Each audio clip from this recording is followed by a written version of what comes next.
All right. Good morning. Thank you all for joining us. It's the holiday season. I'm excited. Hanukkah starts on Sunday. Christmas coming up in a couple weeks. If you celebrate Festivus, good for you, for all you Seinfeld fans. So thank you for joining us today. My name is Carlos Carrillo. I'm the executive director of the South Florida AGC and a terrible comedian by the lack of laughter. I want to thank you all for coming here on a beautiful Wednesday morning. Last safety session of the year, and we always finish off our safety sessions in style with our state of OSHA, and gratefully we have Condell again with us once again. So it's really great to have him come out here and answer your questions and engage with you. We also have Lenny Shango, newish member of the team down here in South Florida, who will be joining us via video conference as well. I'd like to start off the session by thanking our sponsors who allow this to do this for you all and for our community. I want to thank Sean Glenn with Universal Engineering and Sciences. Sean, thank you very much. So I want to thank Sean for his sponsorship. I also want to thank our hosts, Kelly Cronenberg. And really, Kelly Cronenberg does more than just let us host our meetings here.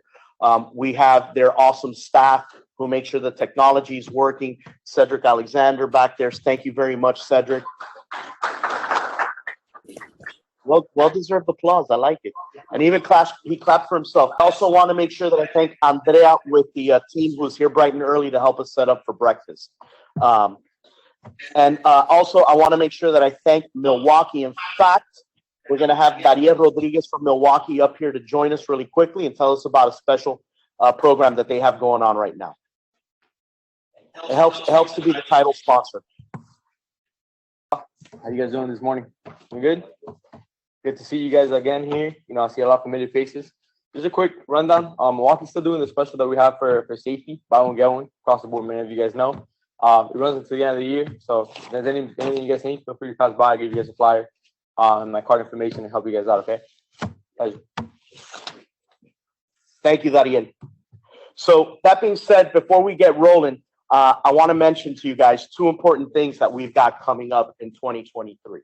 Our association, the South Florida chapter of the Associated General Contractors of America, turned 100.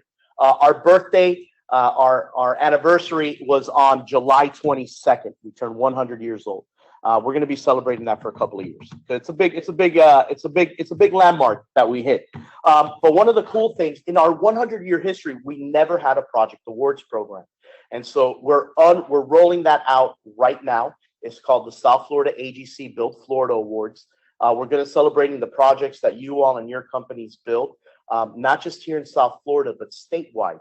So many of our members are building in Orlando, Tampa, Jacksonville. And we want to celebrate those projects and the people that build those projects. So right now, if you go online to our website, which is actually floridaagc.com, okay, once again, floridaagc.com, you'll see there all the information on our project awards.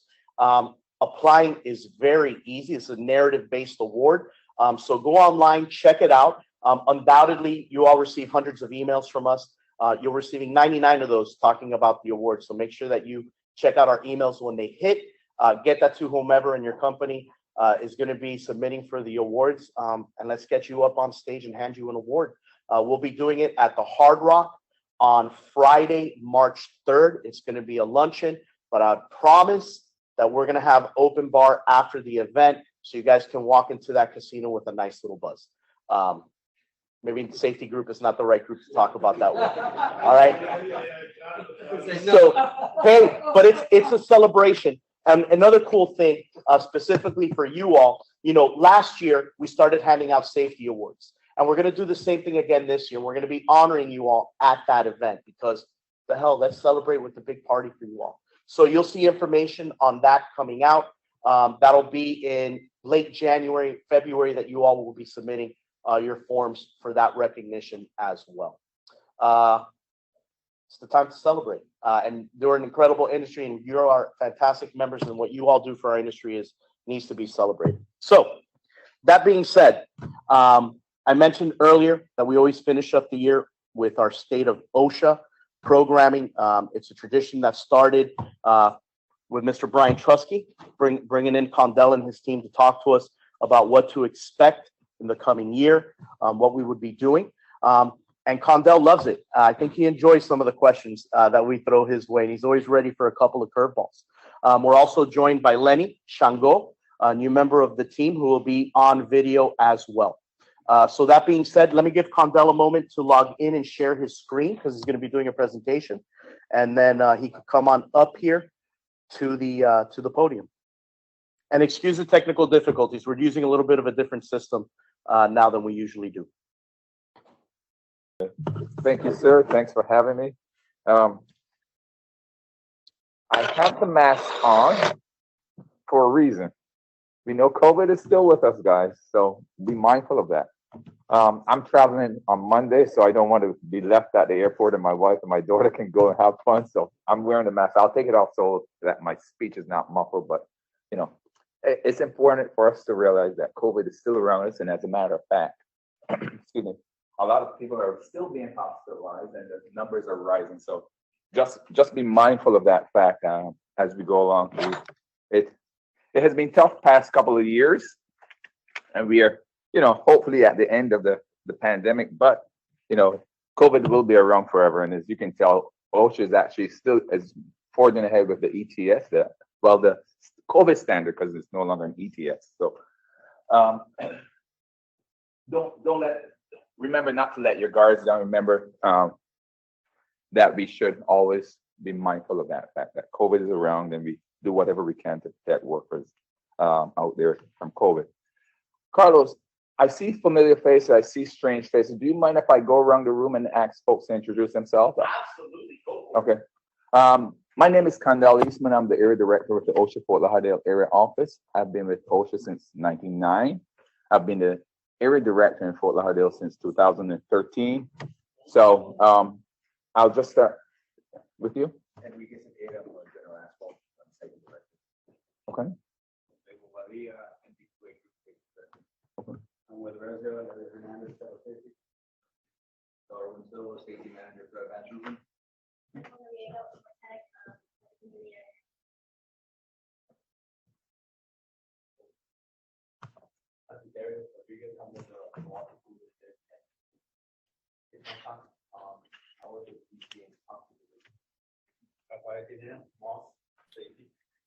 Brian Trusky, Crystal Construction. One of medias for CDA selected and set to comply.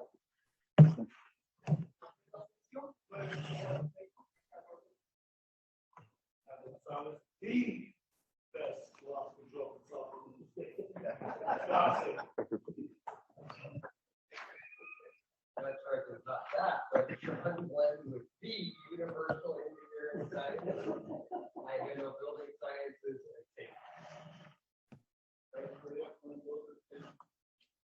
Mike Spear, Prince Contracting.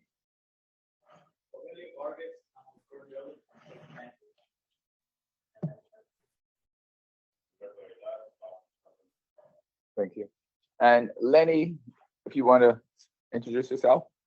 Hi, good morning. My name is Lenny Chango. I'm the compliance assistant specialist from OSHA. Since this year, I was a compliance safety and health officer, PSN specialist, and a chemical engineer. I'm here to assist you. So I'm the person in charge of the outreaches and cooperative programs. So feel free to contact me if you need something from me. I couldn't hear your names because I just could hear Condell because he's the only one with microphone. But I hope to be with you soon in the next meeting, and feel free to contact me. I can stay with you during the whole session, sorry. So I will leave in around 9 a.m. So, but I will be casual with Condell. All right. Thank you, Lenny. And for those who may have encountered Lenny before, Lenny started with her in 2012. She left us and went to Texas and then decided to come back home. Made a smart choice. So this morning, as Carlos said, we try to do an update for all our stakeholders and talk about some of the things that are current and what we're looking at and going forward. So I just want to make the session as interactive as possible. I'm not gonna call on anyone because I don't remember any names whatsoever. I'll remember a face. So the introduction was just for formality purposes. No, I'm just kidding. And I've been around so long, and it's been 3 years since we've been seeing each other. So at least we get to know each other. And it's good that we are back in a setting where we can actually see each other face to face. Okay. OSHA's continuing mission. Essentially, and our mission is very simple: to assure a safe and helpful work environment, to make sure that everybody that shows up in the morning goes back home in the afternoon. And all of us in this room know, and we're here for that purpose. We know that at some point in time, mishaps happen. Something goes wrong. Somebody may have a bad day, and that ends up in somebody either losing their life or somebody getting seriously hurt on the job. Since OSHA's inception in 1970, we are actually down from 38 workers to 13 workers dying a day. That is a significant accomplishment, but my belief and our belief as an agency is one death too many, right? So that's why we continue to strive to work with stakeholders such as yourself. We come out and we talk to folks like you so that you can understand what's going on and you can continue to strive to keep workers safe. I know that whatever capacity you're in, you're in it because you do care about those folks out there who are working hard on a daily basis to make life, make a living. Worker injuries or illnesses and injuries are down from 10.9 incidents per 100 in 1972 to 2.7. And one fact that we raised, this is probably what most people don't pay attention to. Suicides have decreased 15.6% from 2019 to 2015 to 2020.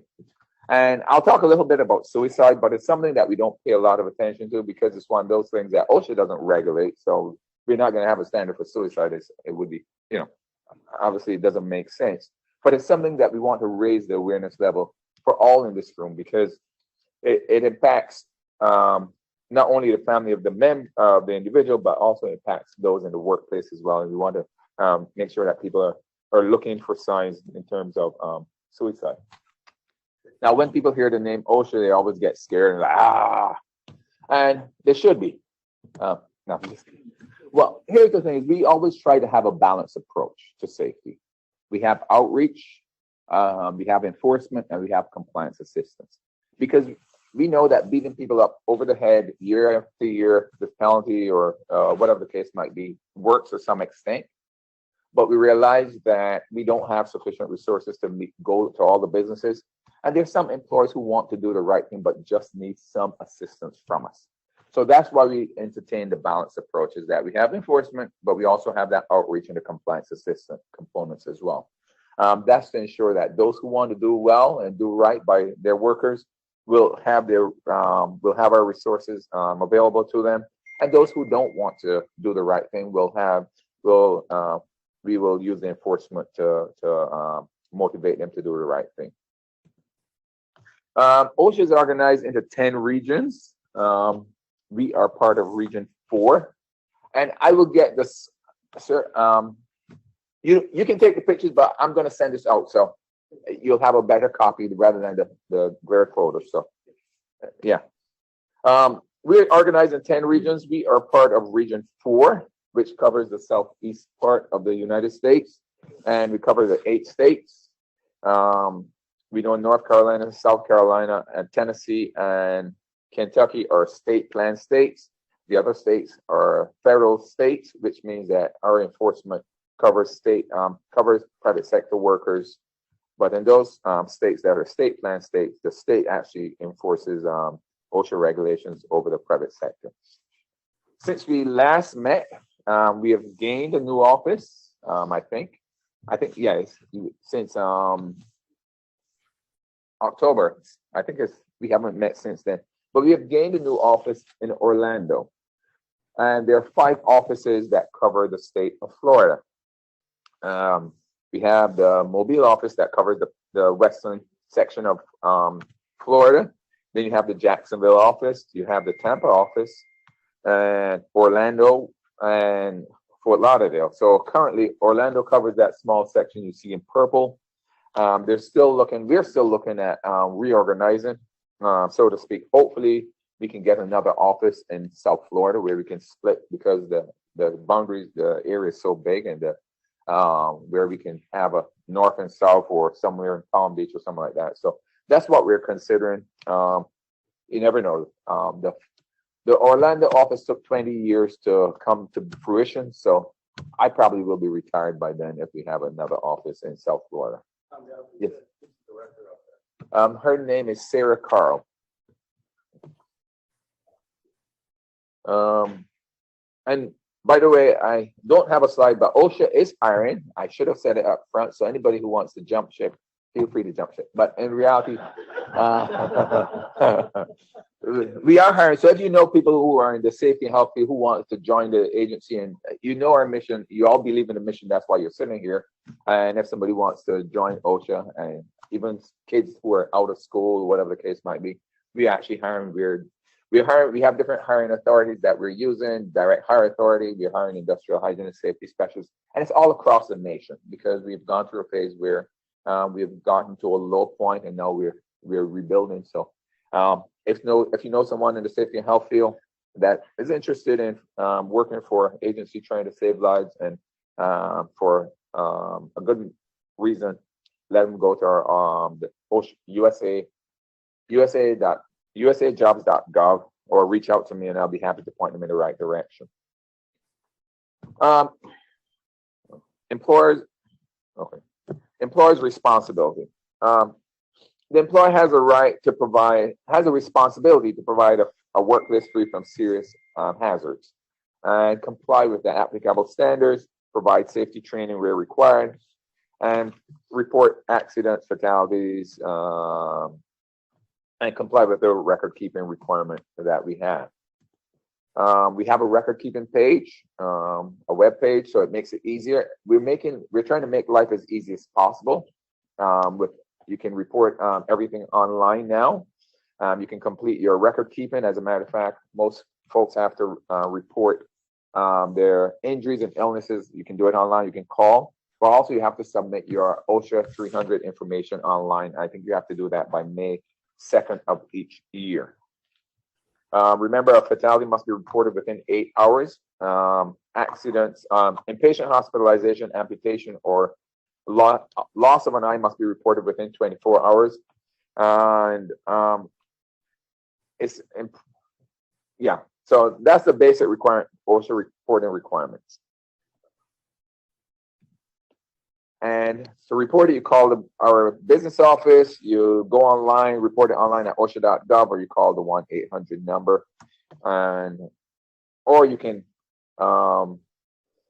some folks do call our compliance officers and say that there's an accident, which is fine, because they get the information to us. Sometimes you call them when they're on vacation, but if that's your last resort, that's fine. They'll get the information to them. That would be me. No, not at all. No, because you have my personal, they decided that I must carry a business phone as well. So on my signature line, we'll have my business mobile number as well. But that's fine. It's just, the last resort, and you can always send me the message. If I'm around, I'll obviously respond to it. But yeah, the 800 number, call the office, call the nearest OSHA office during regular business hours, and or report it to the hotline. They'll get the information to us. And if you have to call a compliance officer, most of the folks in our office don't mind. I don't think any of the folks in our office mind, but sometimes they're in the middle of something, or they're on personal time or whatever. But you have those ways of reporting. So electronically submitted injury and illness data. Applies to establishment with 250 or more employees that are currently required to keep OSHA logs. So make sure that you submit the data, your client submit the data for those who represent client, because what we have been doing, started doing, I know last year we issued a couple of violations for folks who did not submit the information on time. So just remember that that's something that you need to be done. Ensure it's done. Employees have a right to report on safe conditions and injuries and assist in an OSHA investigation, request PPE and training without fear of retaliation, whistleblower protections. Some of the things are obviously a person gets fired because they exercise one of their workplace rights, but also blacklisting from hiring and threats and harassment and intimidations are things that are not are also considered as retaliation, and we have a whistleblower group that does conduct investigations as well. This shows the inspections that were conducted, that we conduct on an annual basis. You can see that FY9, this is the latest data. For FY20, we don't have 21 and 22 yet, but, well, 21, no, we have 21. We don't have 22 yet. We just finished 22. You can see that in 20, 20 where we had the pandemic, we dropped significantly, not precipitously, and then we started to improve in FY21. And now in FY22, we went up some more. In FY23, the numbers are going up for several reasons why we are we're kind of emerging from the pandemic, so to speak. But also we're getting new compliance officers. I joked about if you want to join OSHA, but we're actually seriously hiring and we're rebuilding our team. So obviously Congress is mandating us to do more inspections too as well. So you'll see the numbers start to go back up to the levels where there were pre-pandemic levels, where we're doing like 30-something thousand inspections. These are the top 10 violations that we see in construction for FY21. Fall protection is still the #1 killer. Fall protection is what we're seeing out there. As a matter of fact, we are doing hurricane relief over on the West Coast. And we still, we have folks out there doing what we call interventions. We still see folks out there with roofing activity. They're just exposing people left, right, and center. And at this point, we're not doing enforcement, but we will go back to enforcement soon. So if you have friends over there if you have competitors over there that is not protecting their workers, don't tell them anything because we're going to get them. If you have friends, you can tell them because we're going to, make sure that they don't get, OSHA don't find them. But in all seriousness, falls are #1 killer. Employers are still exposing employees to falls on a daily basis. And the top 10, I'll send it to you, so I'm not going to go through it.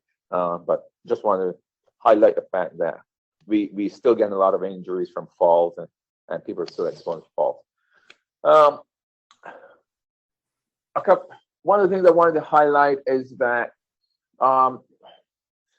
we talk about falls, but also there are incidents. And we try to highlight this year. I tried to highlight something a little different. Incidences that we have investigated. And when I say we, I'm talking about OSHA. These didn't necessarily happen in South Florida. I don't think any of these happened in South Florida. One of them may happen in Tampa's jurisdiction or Orlando's jurisdiction. And these are truss collapses. We had one, but it wasn't a fatal one, somewhere in Davie, I think last year or 2 years ago as well, where we had a truss collapse. And we had some several years back. And it's hard to read, but you'll get to see it. But the common thing that we see is that the trusses are greater than 60 feet in span. And when you have trusses greater than 60 feet in span, you have to get a registered engineer to look at it to make sure it's designed adequately so it withstand all the forces that is applied to it. And I got this data from the folks in Washington. They've done a lot of investigation. You can see that in West Virginia, New Jersey, and Virginia, and this one of them is in Orange City, Florida, where the commonality is that inadequate lateral and diagonal bracing for the wood roof trusses, and it's always an issue with the brace because they didn't have a registered engineer to look at what was going on, And I'll go through another slide, but here's the thing: as folks who are in charge, like yourself, who's a general contractor, not to point you, but as a general contractor, you have subs that come on board, and they're doing the work, and they might have a person who's been working with them for several years, and they have a young person who comes on board, and that individual decides, you know what, Johnny, handle this for me. Go ahead. I have to go take care of something at another site. And then something comes up, and this youngster who's all, when we're young, we're enthusiastic, we want to get it done, and we feel that we can get it done. And not having the experience makes a bad call. And when that happens, you have a bad result. So it's always be mindful that when you have folks on the job site, if changes are going to occur, if something happens, you have to do something, and you're leaving someone in charge, make sure that person has the knowledge and the experience to get it done right. Or if they're going to make a decision, make sure that they consult with somebody who knows, because otherwise you have bad things. And all of these resulted in, most of them, if not all, they were fatal accidents. And again, we want to make sure people go home at the end of the day. There are industry guidelines for job site safety. You have the building component safety information. It gives a guide on what needs to be done. So there are guidelines out there for that. So it's important that people follow those. Also, collapses during construction. So these two were in Fort Lauderdale, 2012. Oh, here you go. No. And one is 2013. Some of you may remember it. We had a tilt wall collapse downtown Fort Lauderdale. Then we had when they were doing extending the airport at the Fort Lauderdale airport, where we had part of the runway collapse. And as you can see, that no specific engineering instructions were being followed, and inadequate support for dead. And they had one dead man on the picture on the left side. On the right side, they did not ensure that the structure was able to support the post-construction loads, and failure to brace the beams to prevent any displacement. Again, somebody designed it and had the right design. Somebody who's overseeing it did not necessarily ensure that those plans were being followed. Collapses during demolition. Example, a flawed demolition plan. The one in 2016, the bridge girder collapse in Illinois, a deviation from the demolition plan, which resulted in steel being overstressed. And finally, the Bonner Bridge in North Carolina, deviation from the demolition plan, steel overstress. And this is, I give an example about a young individual, and this is one where I talked to my colleagues, not to give away everything, but this is where you had somebody who was a younger person, not the experience, made the call on some change in what they were doing, and they modified and they changed the order how things were being removed, and that resulted in the collapse and somebody losing their life and somebody being injured. So sometimes it may say, oh, well, you can do it this way. What happened? Let me just change the order of how things are done. We have to be mindful of that, because that can result in fatal results. And again, the one on the right in Ohio, deviation from the demolition plan, the steel is overstressed. So you can see the commonality of why things occur is that human failure. Somebody's having a bad day. We all have bad days. Somebody did something wrong, and sometimes it's not. And most of the time, it's not intentional. Most of the time, is the person believes they can do the right thing. Sometimes the person may not be focused. They may have had something going on in their personal life and not thinking straight, and decide that they're going to go ahead and make the call. So it's very important that when you do your safety talks, when you're talking, doing your briefings and what have you, that you tell folks, listen, this is serious stuff. If you ever have to make any changes, make sure that we follow what we say that we're going to do, what's said on the engineering plans, and deviation should not occur. Okay. The next thing I want to talk about a little bit is suicide in constructions. Just a little backdrop. We get fatality every time somebody dies on a work site. We get a call. So OSHA gets calls. We found this person at the bottom of the elevator shaft, underground, whatever the case might be. Many of the cases because of fall protection.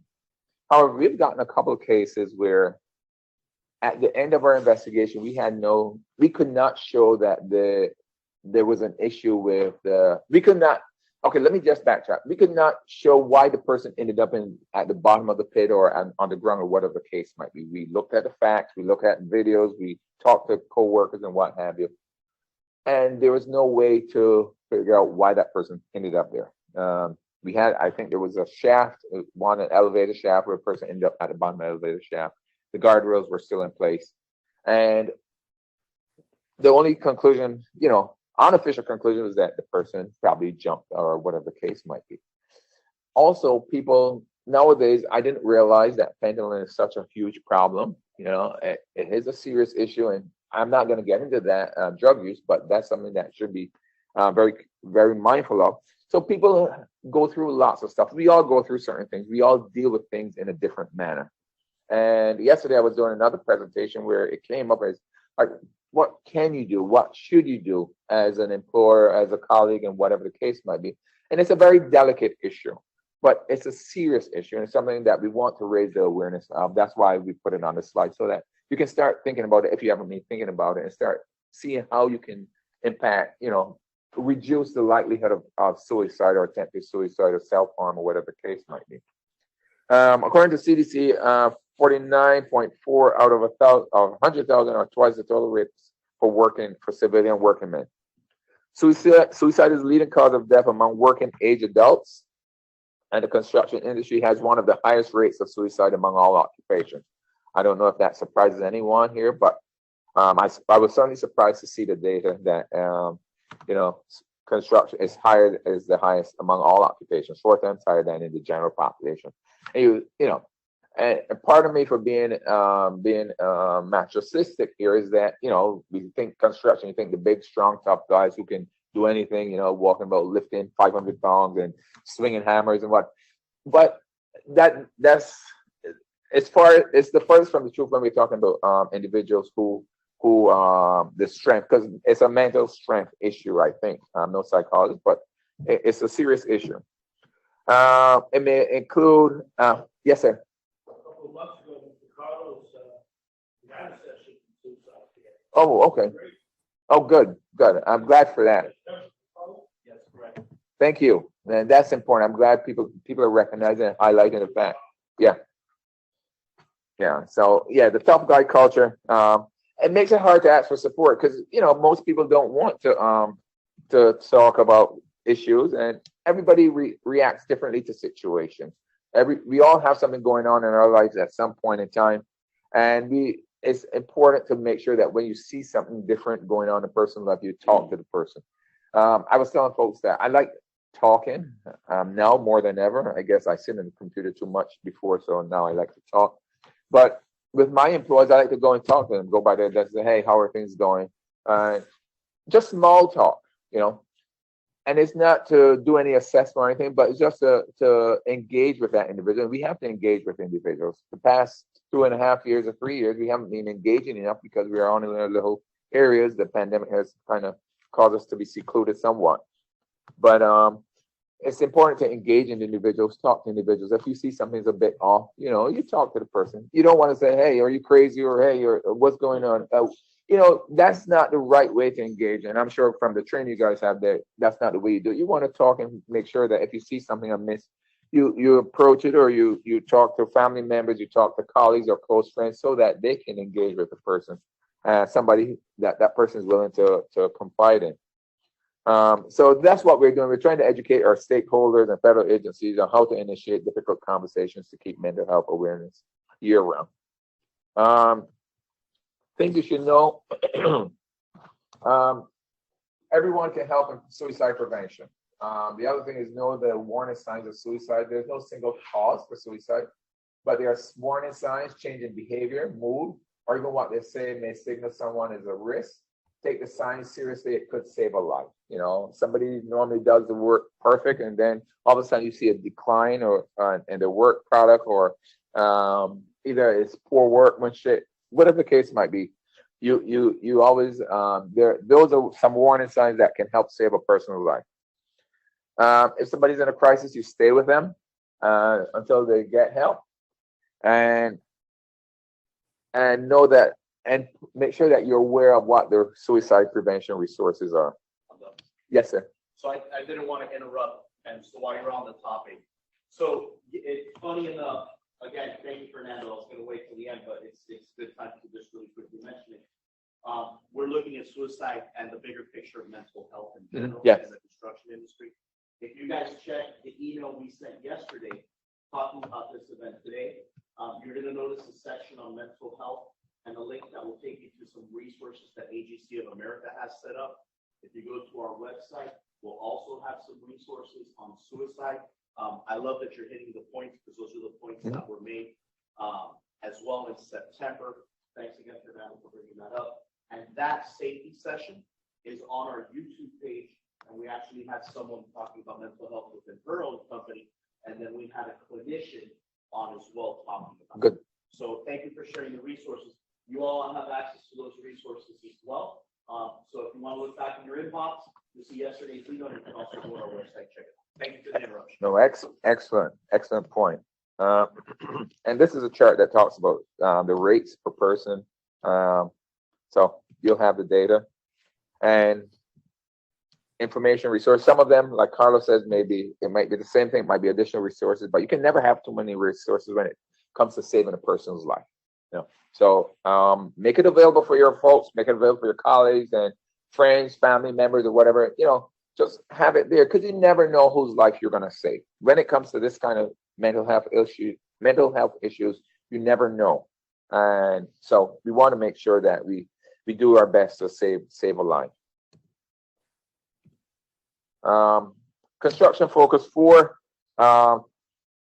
We know that in 2020, over 4,700 workers suffered fatal work injuries. Over that period, construction accounted for over 1,000 deaths. Then you have transportation and other sectors. And the number of fatal construction injuries increased from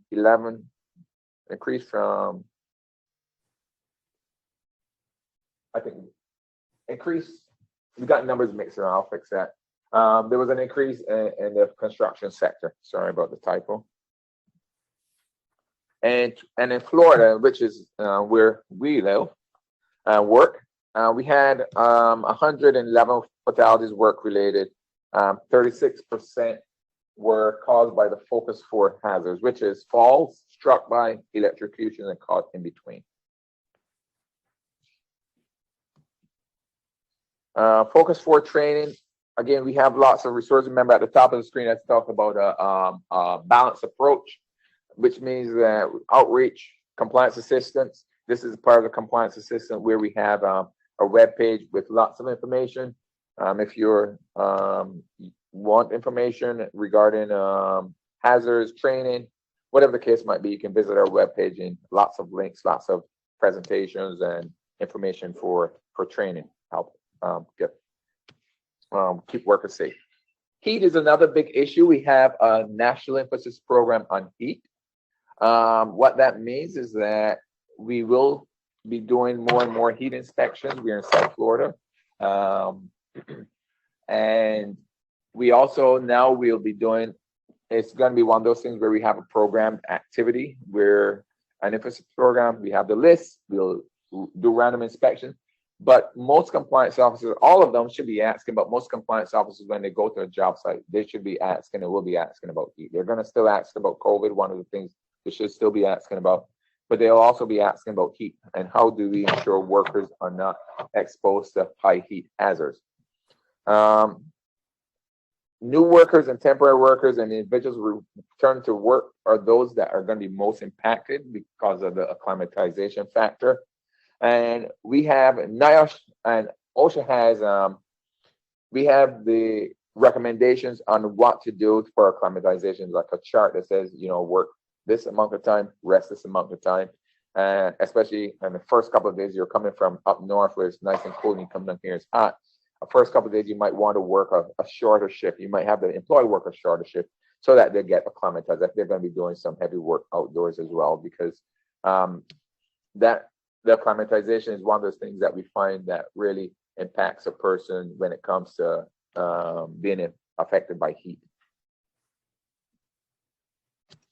Nearly 3 out of 4 heat illness fatalities happen during the first week of work.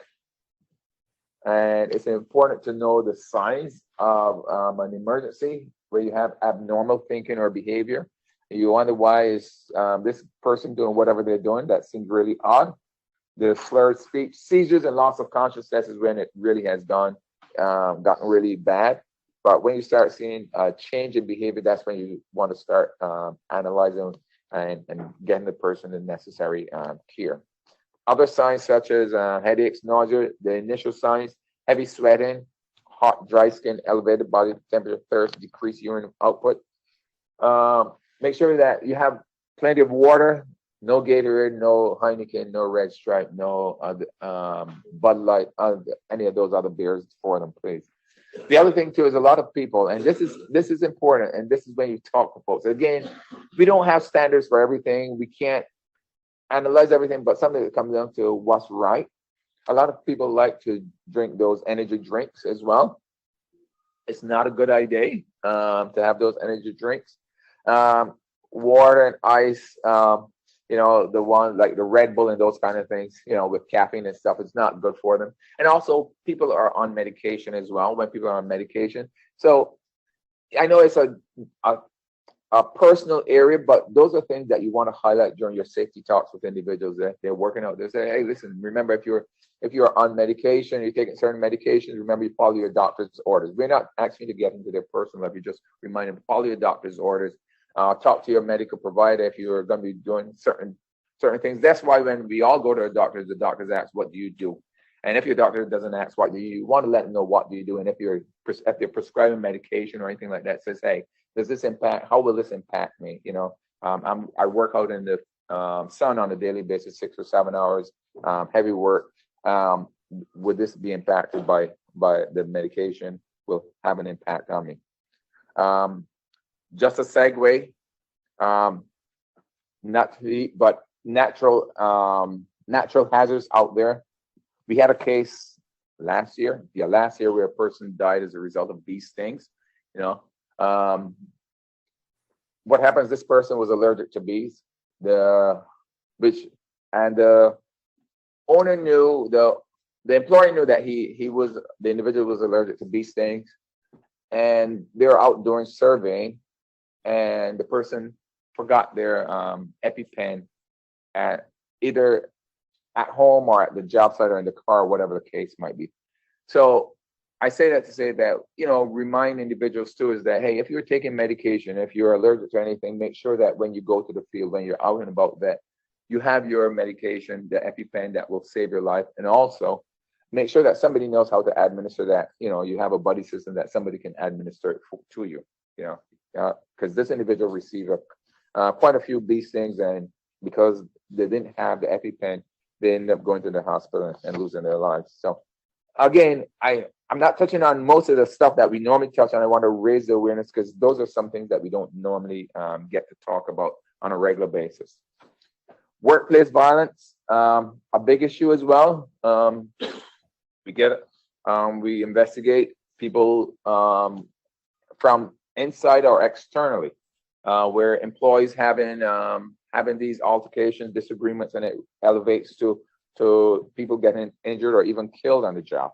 We do investigate those difficult investigations, but what we recommend is that from the get-go, when a person comes on board and you tell them, hey, you have a zero tolerance for workplace violence, put out a policy statement, do hazard assessment, threat assessments, both internally and externally, have workplace controls in place.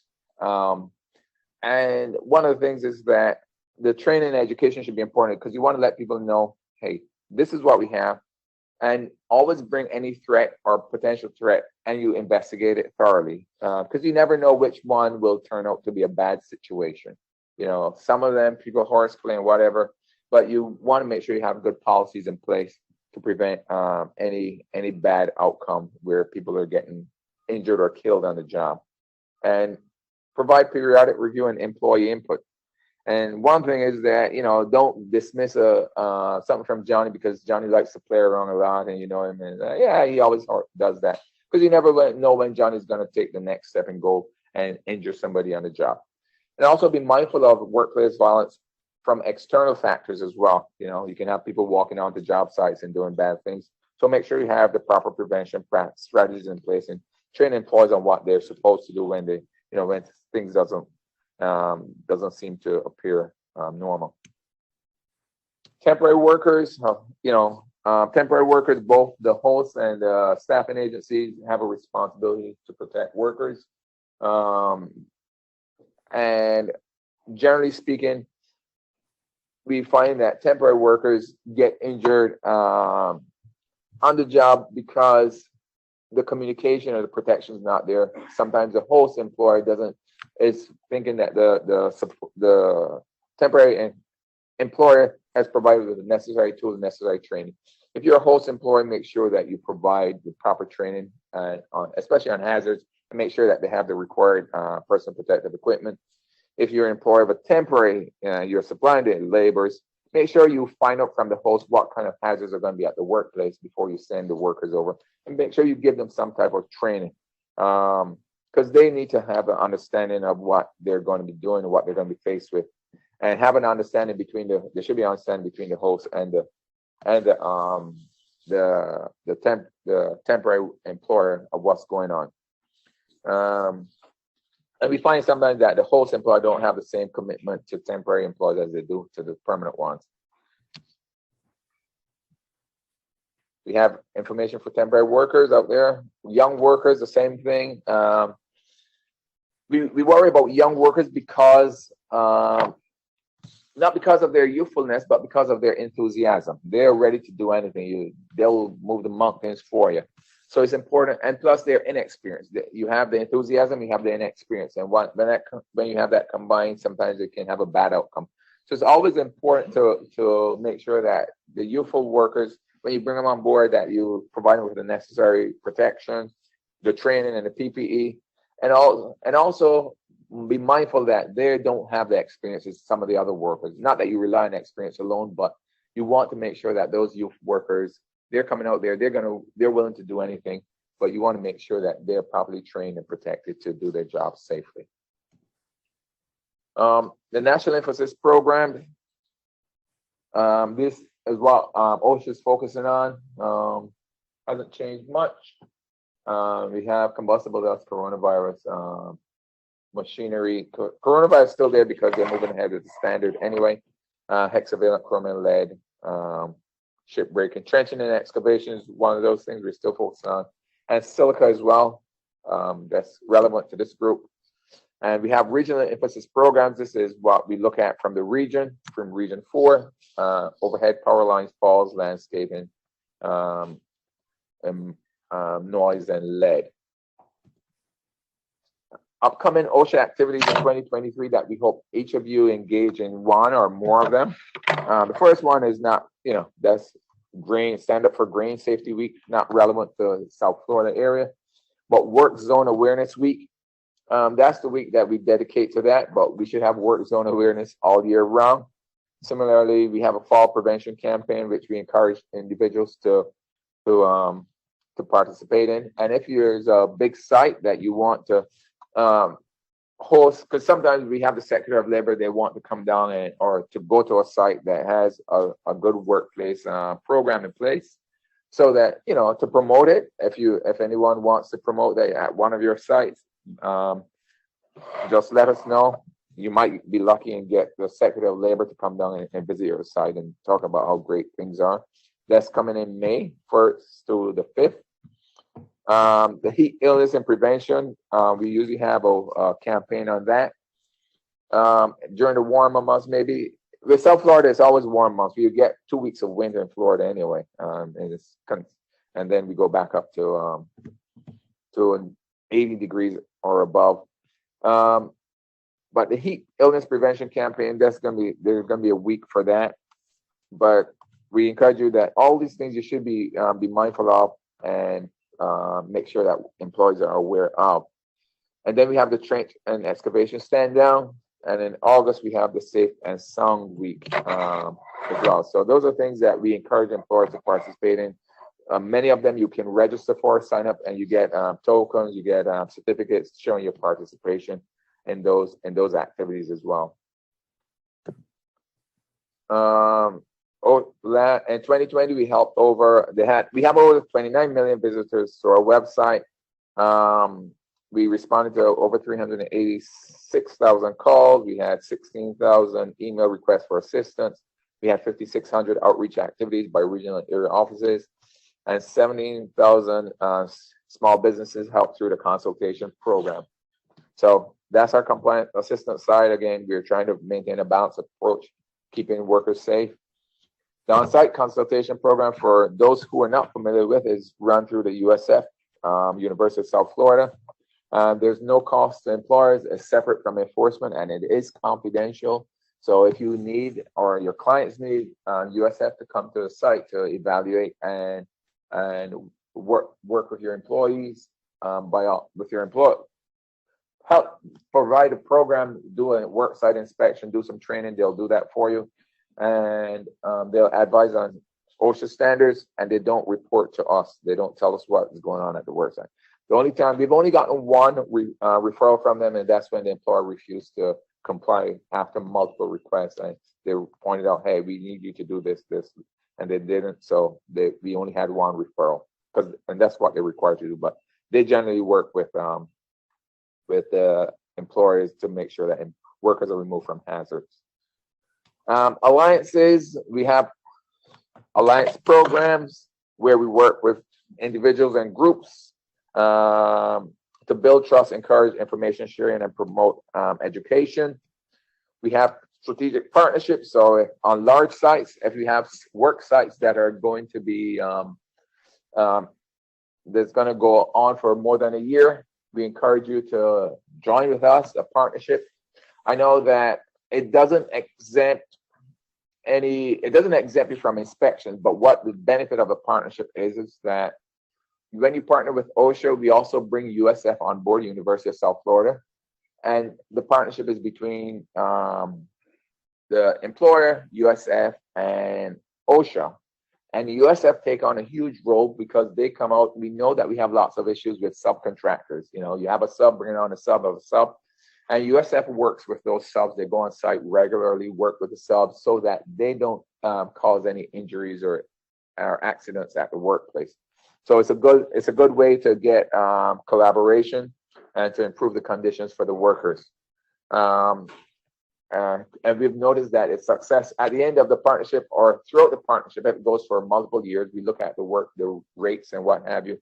And we see that when we look at the data, it shows that there are fewer injuries, fewer accidents, fatalities at the work site. So if you have a major construction project, if you have a client that's in a major construction project and you want to join us, we encourage you to try to work with us on a strategic partnership going forward. Lenny would be the person that you would send the email to so that we can start talking about the partnerships and we can get the partnership going. VPP programs, we have several programs going on. I don't want to stretch the time because we're getting close to that time. The impact of VPP, we have the OSHA Challenge program. You can see it on our webpage. Training and education is very important. We have the Susan Harvard grants. More money has been poured into that. This year, I believe this fiscal year, they're getting more money for Susan Harvard grants and the OSHA training centers. And we have over 50 courses available in construction and general industry and maritime. We have our publications page where we have lots of information, help for small businesses as well. We try to hit every aspect of it. And we also have a quick tips that you can sign up for to get a free OSHA e-newsletter as well. And with that, I will take any questions. Yes, sir. Hey, most of us have a site area. What do your insight into all these delivery things, people driving back and forth, they get hit by a dog, these things, are you seeing an uptick? Is there investigation, fatalities, injuries, just driving all day long? From the driving all day long and the driving all day long, we do get complaints. I can't say I've seen an increase in them.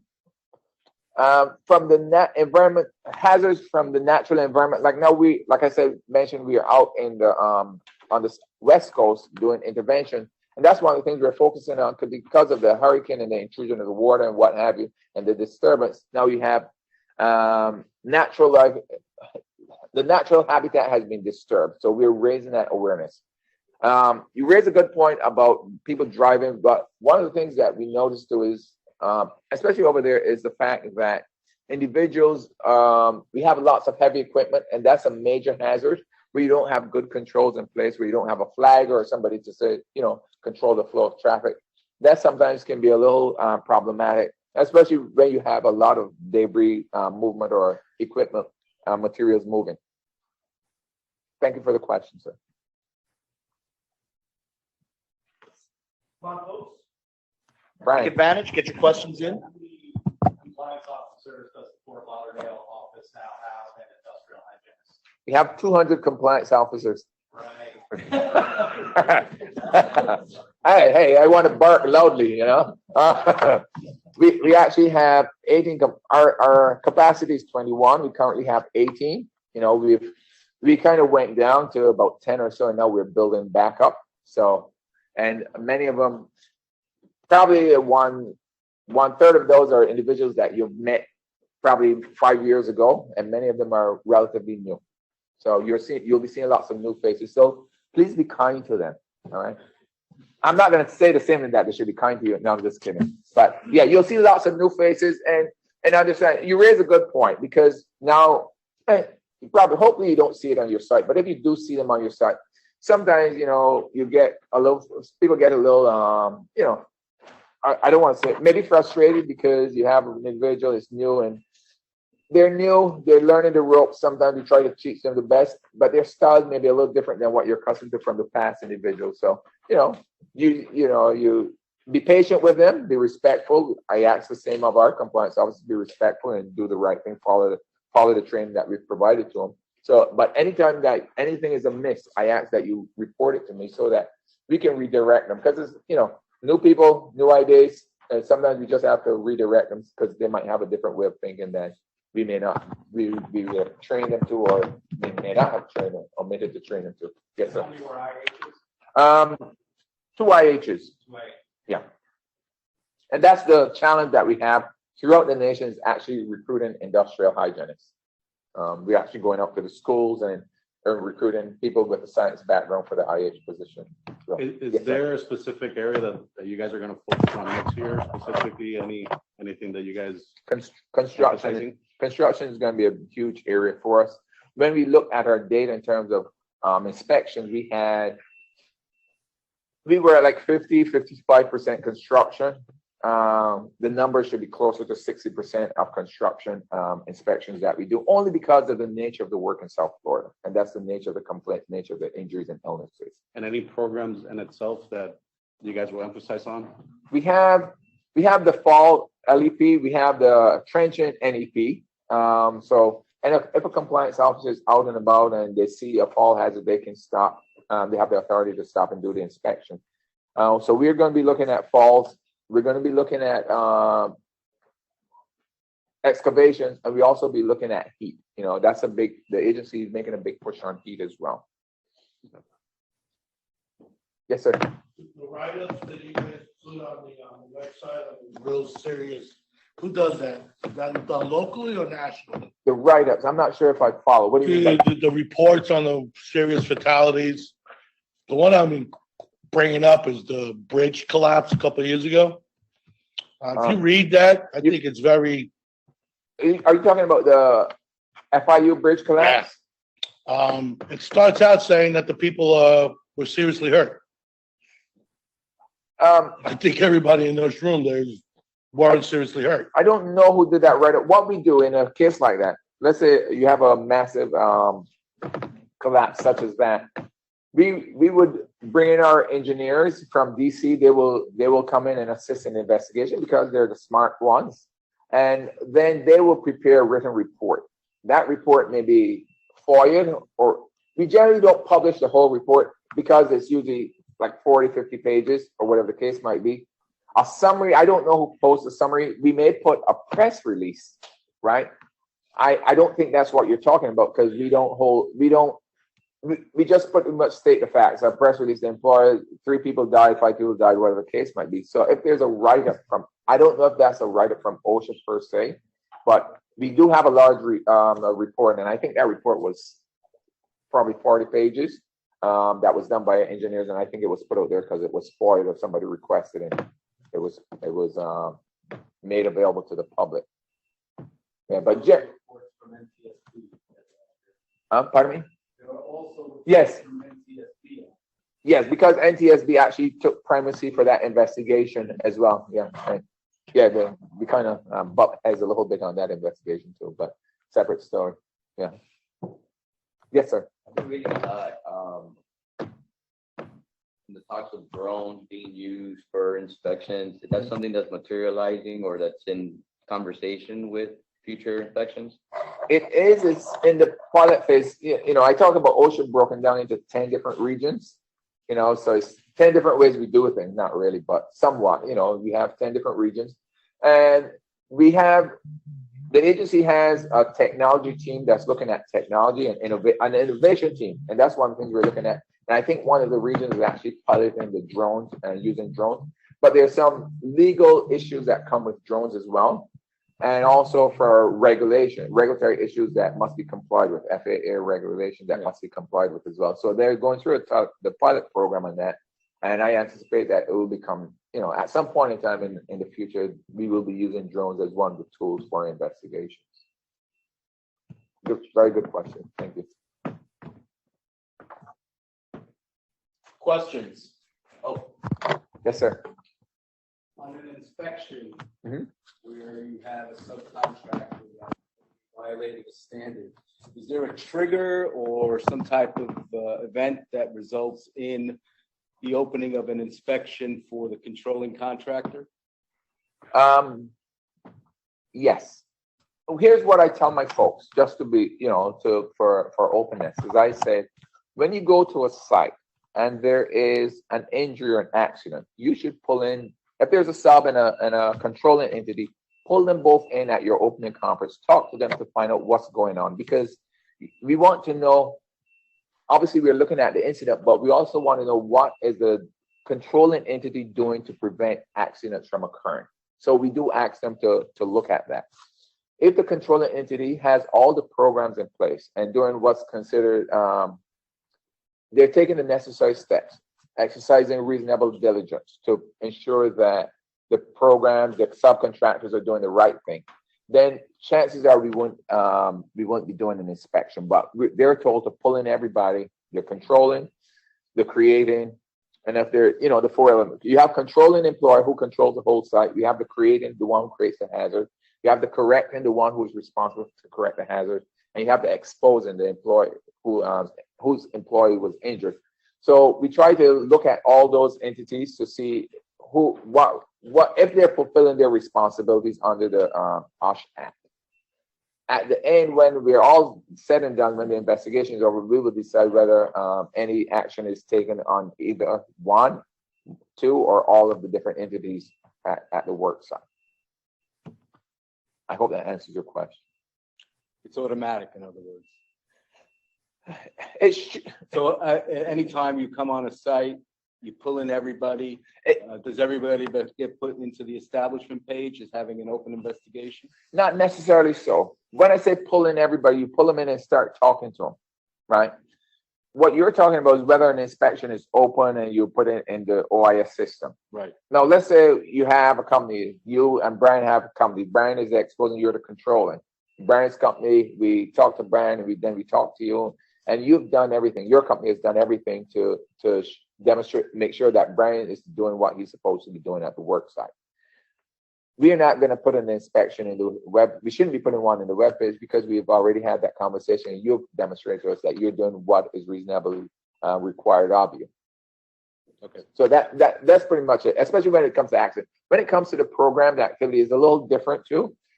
Now, let's say we go out and we do an inspection. We go to a job site, and this is important. We go to a job site, the person on official duty, they see a fall hazard, and it's one of these huge developments. But as they drive through the development, they're seeing all kind of craziness on that development. That's when they would normally pull in the controlling entity as well and say, hey, what's going on here? You have people exposed to hazard, and what are you doing to correct it? So that's how we look at it, is we want to make sure that everybody's doing their part to protect the workers. We have an online question, Yes, sir. and this is there a dollar amount of a job that may trigger an inspection or more contractors on the site? So I guess what they're asking is is there like a trigger for a dollar amount of a project or for the amount of contractors that are on a project site? We have something called a C targeting programmed activity, construction targeting, where we would have a list. We run that report. I think it's through the Tennessee University. They generate the list, and it's usually the large projects which has a specific dollar amount, and we do programmed inspections based on that list. So it's not that. So I guess it's a yes to the question, if you want a yes or no answer, but that's based on a randomization of a list that comes out of University of Tennessee. OSHA doesn't pull that goal and look for that list per se. It's a randomized list. Understood. But you pick the dollar amount. No, we don't pick the dollar amount. At least when we get the list comes to us, we just go and select the list from our database. We don't pick the dollar amount. There might be criteria that are set, but I'm not familiar with the back end of it because the list is generated and we go to our database, which comes through to DC. I know we have a lot of you online. Please submit your questions using the chat feature because there's a lot of you on there, so I'm sure you all have questions. We have another question over here.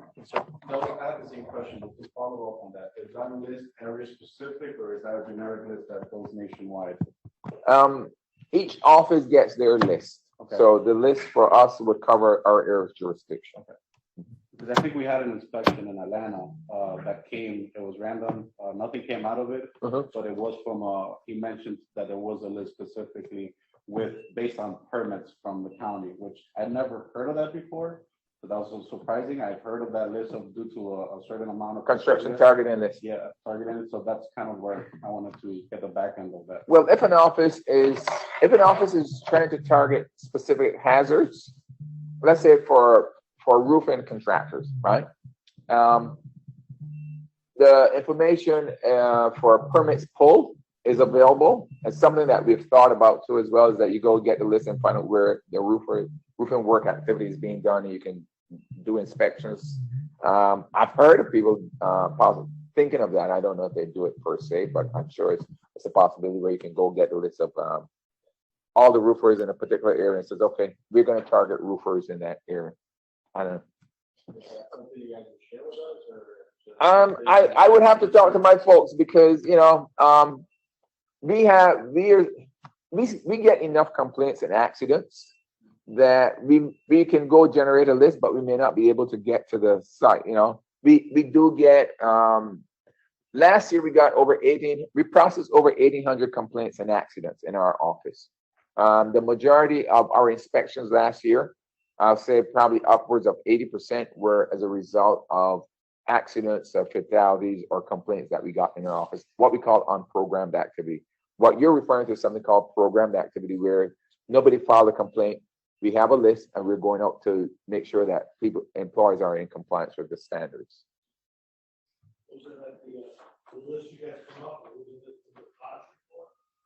It's called C Target, but previously it was called the Dodge Report. Same thing, but just a different name. Yeah. Well, we just age ourselves. Questions? Any final questions? If you're online, now's the time to submit those final questions. Anybody else have a question for Condell? Great opportunity to talk to the head honcho here. All right. Anything online, Vanessa? No? All right. Condell, thank you very much again for joining us. We appreciate doing this once a year. And thank you for inviting me. It's a pleasure to see folks in person again. And I'm glad and appreciate what you're doing for the group in South Florida, and continue to keep up the good work, getting folks coming in, educating the individuals that come here and and keeping people safe. We're all here for the same purpose, and I Yeah. appreciate that. Thank you. Thank you very much.